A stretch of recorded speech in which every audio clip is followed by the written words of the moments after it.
INDI alliance की बैठक खत्म हो गई है। कांग्रेस अध्यक्ष मल्लिकार्जुन खड़गे प्रेस कॉन्फ्रेंस कर रहे हैं, आपको सीधे लिए चलते हैं। स्टेशन करना है या जो भी इश्यूज है उसको उठाना है, तो ये सारे देश में कम से कम 8-10 मीटिंग सभी मिलके करने का एक निर्णय हुआ और लोगों को ये मालूम करना जरूरी समझे कि गठबंधन के लोग अगर एक मंच पे नहीं आएंगे तो लोगों को इसके बारे में पूरा इसको जो उनको माहिती मिलना है या मालूमात होना है वो नहीं होगा।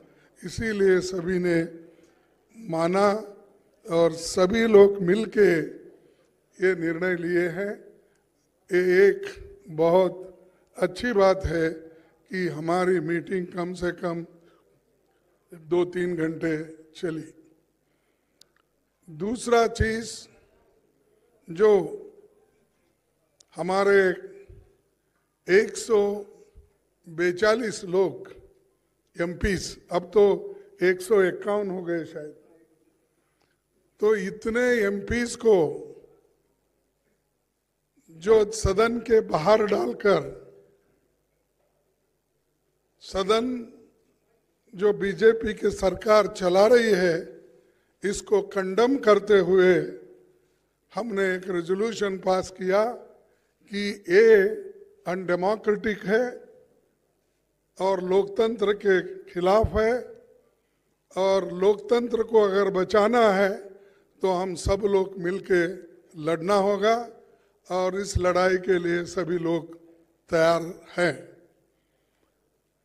और ये पहली बार है हिंदुस्तान के इतिहास में डेमोक्रेटिक एक प्रोसेस में कि जो मुद्दा हमने हाउस में उठाया था वो कोई गलत मुद्दा नहीं था। वो मुद्दा यही था कि जो लोग सदन के अंदर आए वो कैसा आए और किसने उनको लाया और किस ढंग से वो सब तरफ जाके स्लोगन दिए, सभी किए, लेकिन उनके जो मुद्दे थे वो लोकसभा में उन्होंने अपने आवाज से उठाया था। हम पहले से भी यही कह रहे हैं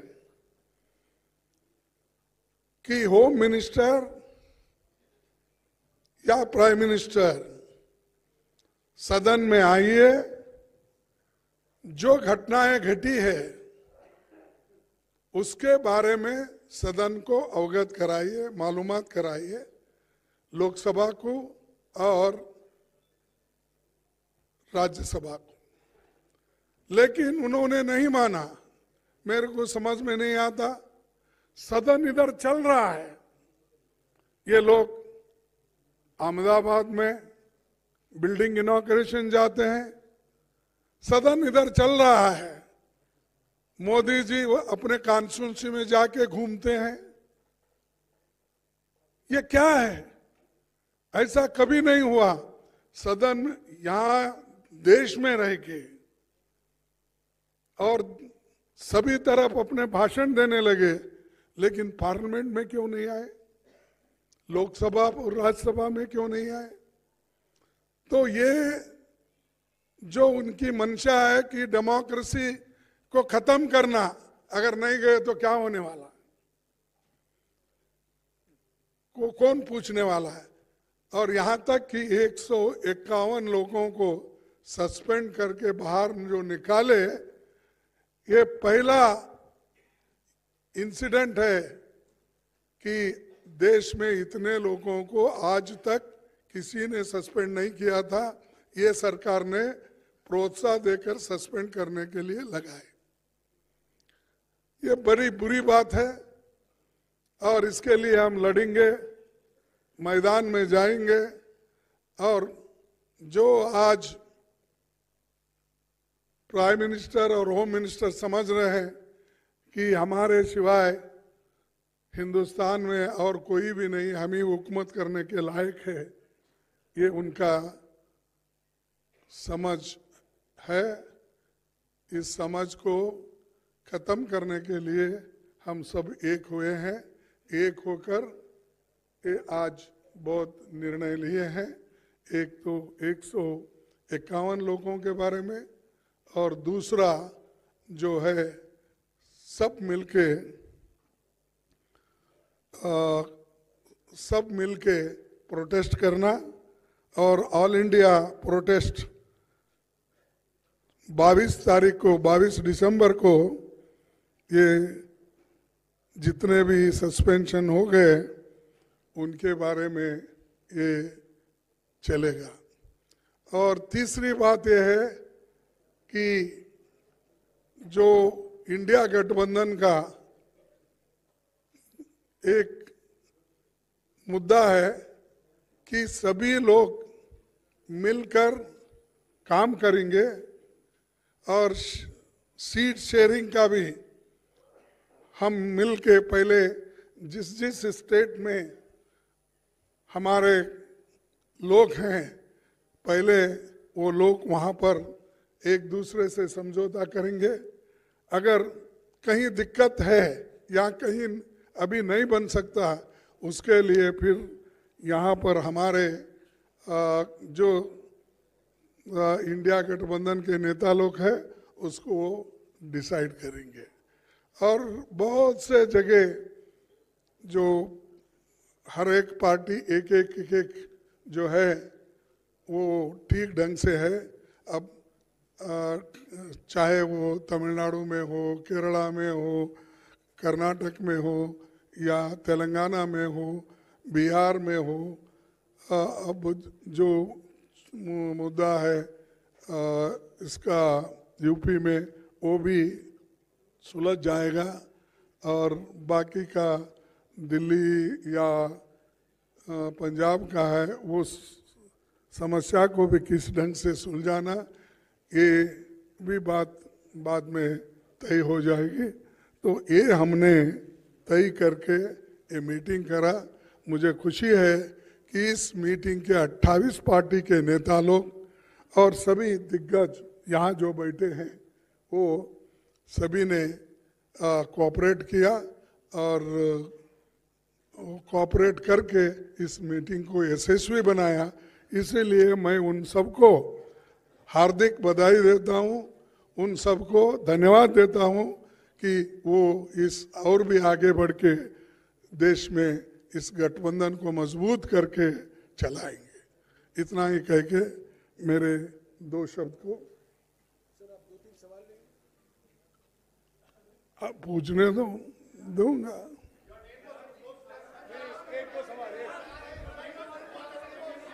ऐसा नहीं चलेगा, ऐसा नहीं चलेगा। हाँ सिद्धार्थ,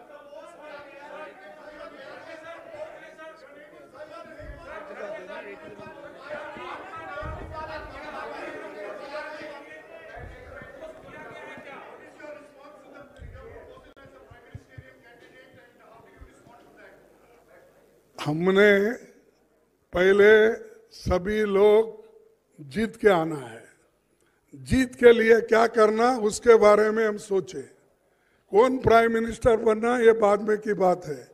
एमपीज अगर नहीं है तो प्राइम मिनिस्टर की बात करके क्या फायदा है। तो इसीलिए हम पहले अपनी संख्या बढ़ाने के लिए एक होकर सभी लोग लड़ के हम मेजॉरिटी लाने की कोशिश करेंगे। और बीजेपी आज जो, और मोदी जी बहुत इतना 1-2-3 इलेक्शन होने के बाद उनको तो इतना घमंड आया कि अब देश में मेरे सिवाय कोई नहीं बचेगा, या दुनिया में भी मैं एक ही लीडर हूँ, प्रचार करते हैं। तो हम पहले जीतने की कोशिश करेंगे और एक होकर जीतेंगे।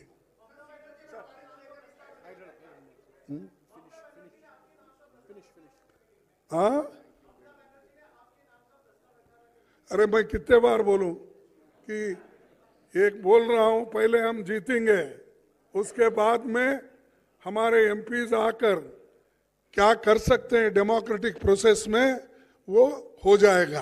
पहले हमारे को चिंता है जीतने की, और आप लोग सभी उस दिशा में सोचिए, नहीं कि उन्होंने ये बोला हमने ये बोला, ये तो हमारी इंटरनल बात है, उसमें कोई ये नहीं है। Thank you.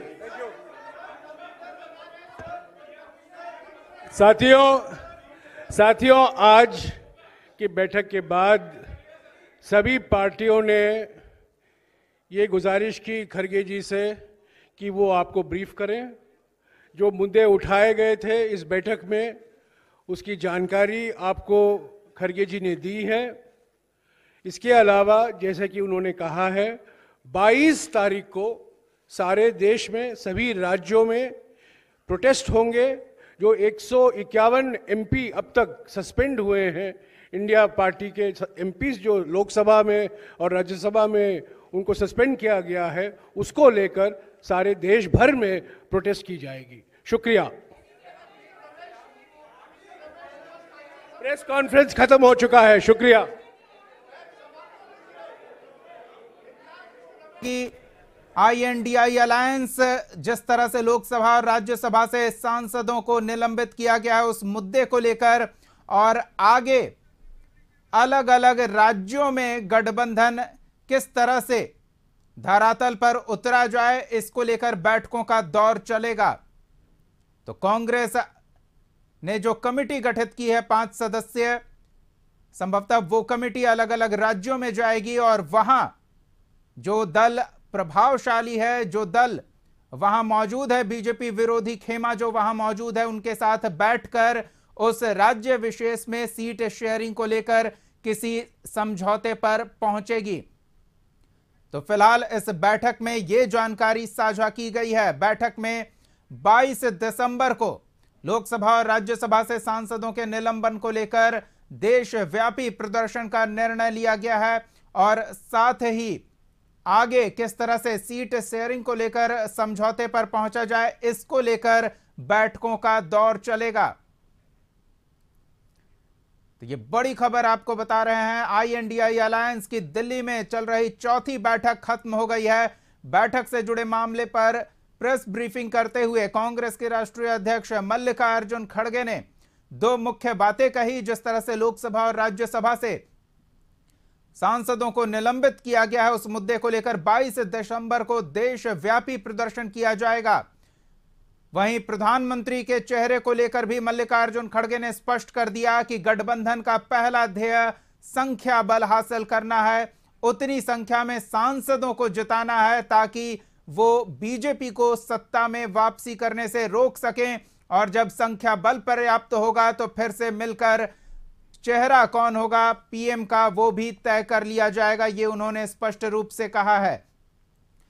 संपादक अशोक मिश्रा हमारे साथ जुड़ चुके हैं। अशोक जी, यानी कि कह सकते हैं कि इस बैठक में जहां से हमने शुरू किया था, अभी वहां से सिर्फ एक पायदान आगे बढ़े हैं और अब राज्यों में बैठकों का दौर देखने को मिलेगा।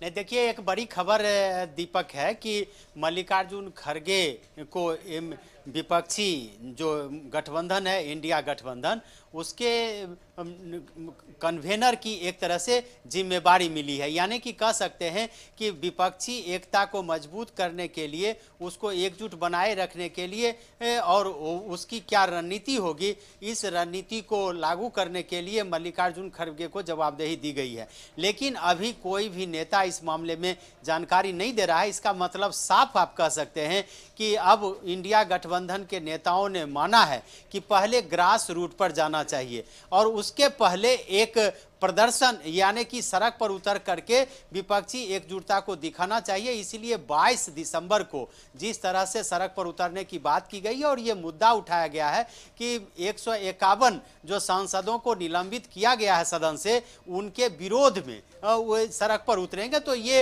एक बड़ी खबर है कि पहली बार इस बैठक में निर्णय लिया कि साथ साथ अब संघर्ष भी करेंगे। दूसरा बड़ा निर्णय यह है कि सीट शेयरिंग का मामला पहले राज्यों से शुरू होगा। जिन राज्यों में सीट शेयरिंग के विवाद नहीं होंगे वहां उसको निपटा लिया जाएगा। जहां कहीं पेच फंसेगा तो उसके बाद इसका फैसला दिल्ली में होगा, यानी कि बड़े नेताओं की बैठक के बीच होगा। तो एक ये बड़ी बात है, विपक्षी एकजुटता को प्रदर्शित करने के लिए गठबंधन ने यह फैसला लिया है कि हम लड़ेंगे साथ साथ और जीतेंगे साथ साथ। यानी कि जो रणनीति बनी है उसके तहत पहली और अंतिम प्राथमिकता यह है कि एकजुटता हमें दिखानी है और दूसरी है कि सड़क पर उतर करके संघर्ष करना है। तो इन दोनों बातों को लेकर के मल्लिकार्जुन खड़गे ने क्लियर कर दिया है कि आगे इंडिया गठबंधन की रणनीति क्या होगी। और जो आज 28 दलों के प्रतिनिधि इसमें शामिल हुए उससे गठबंधन को मजबूती मिली है। और जो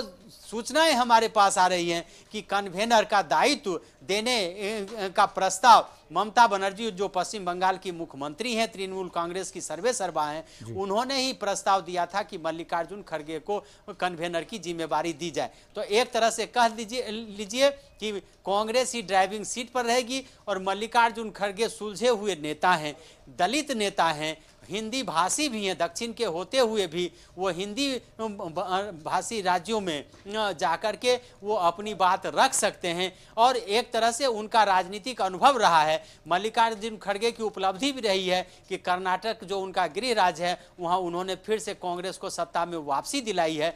ये वो कांग्रेस के राष्ट्रीय अध्यक्ष भी हैं, तो अध्यक्ष होने के नाते, सबसे बड़े दल के अध्यक्ष होने के नाते भी उनकी हैसियत है, सबसे बुजुर्ग होने के नाते भी उनकी हैसियत है और सबसे बड़ी बात यह है कि वो दलित चेहरा हैं और इसका एक बहुत बड़ा असर पड़ेगा आने वाले चुनाव में, ऐसा इंडिया गठबंधन के नेता मानते हैं और इसीलिए मल्लिकार्जुन खड़गे को यह जिम्मेदारी दी गई है।